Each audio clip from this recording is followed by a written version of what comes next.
En ello habían venido trabajando sin éxito aparente por ahora, aparente porque no ven, pero empezamos a ver algunos indicios, expertos en determinar desenlaces sociales y políticos mediante operaciones de guerra psicológica orientadas a direccionar y controlar la conducta social masiva.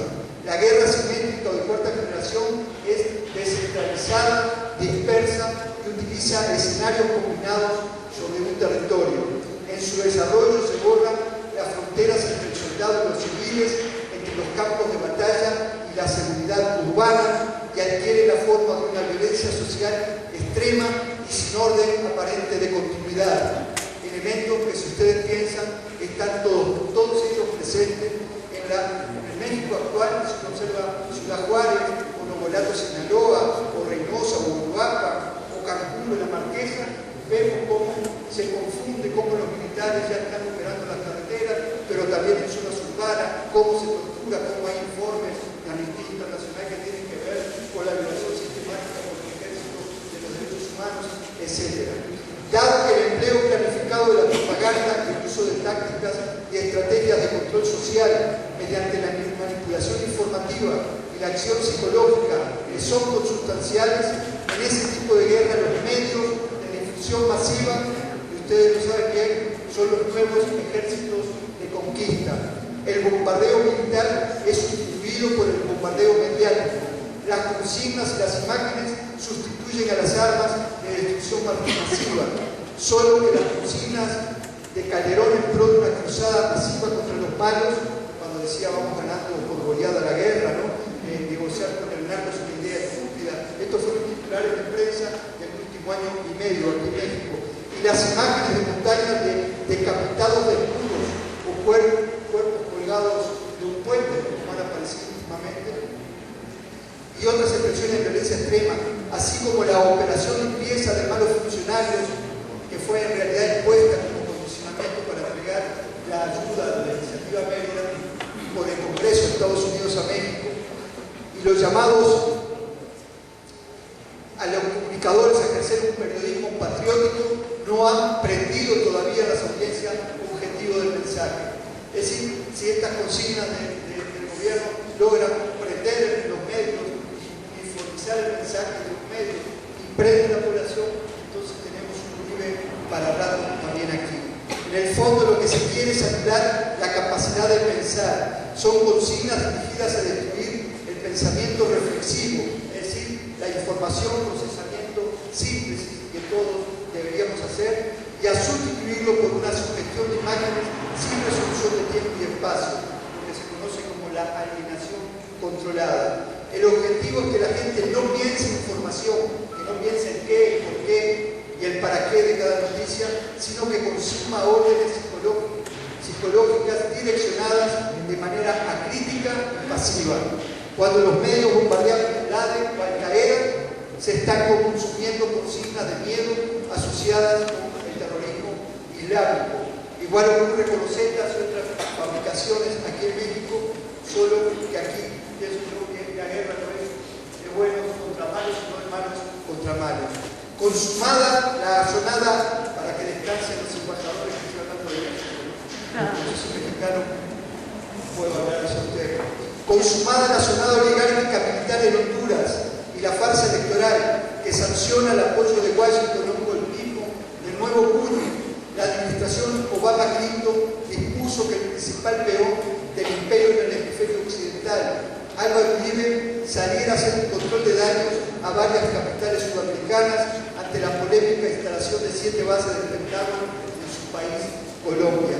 El incremento del pie de fuerza militar de Estados Unidos en Colombia con clara proyección expansionista hacia la región amazónica, y los países andinos forman parte de la tradicional política del garrote y la zanahoria, con la novedad de que ahora operan redes, contando con mandatarios títeres como Álvaro Uribe, Calderón, el peruano Mara García, Ricardo Martinelli, el de Panamá, el sátrapa Micheletti y su supuesto sucesor Porfirio Lobo.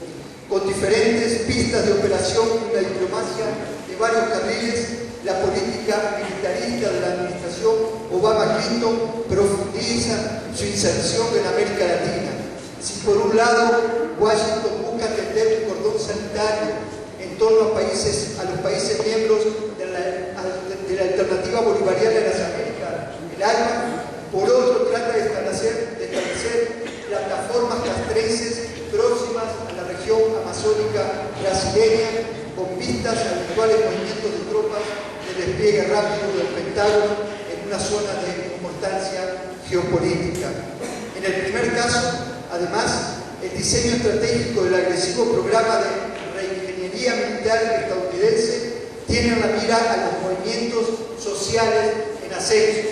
Por eso es tan importante esta victoria de Evo en Bolivia, porque justamente ese gobierno es expresión de un movimiento social en permanente actividad, como es también la Venezuela de Hugo Chávez, que está apoyado en un amplio movimiento de participación popular que cada vez más ha ido asumiendo, digamos, los elementos de un poder en manos de quienes matan a los presidentes.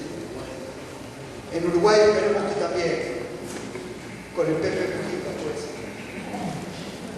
En particular, pues decía, este diseño, esta estrategia de Estados Unidos tiene que ver con el campesinado indígena de Bolivia, Ecuador y Colombia, protagonista de grandes movilizaciones pacíficas en contra del actual sistema de dominación capitalista. En función de tales objetivos, la diplomacia de guerra de Washington, controlada desde el Consejo de Seguridad Nacional, viene dando una serie de pasos que combinan la guerra psicológica y las acciones encubiertas con el papel pseudo legitimador de gobiernos en países clientes, y se apoya también en intelectuales orgánicos, estos papagayos, no solo en los medios, sino que ahora tenemos los Castañeda, ustedes los conocen, ¿no? Mi amigo René Krause, Castañeda, Vargallosa, etc.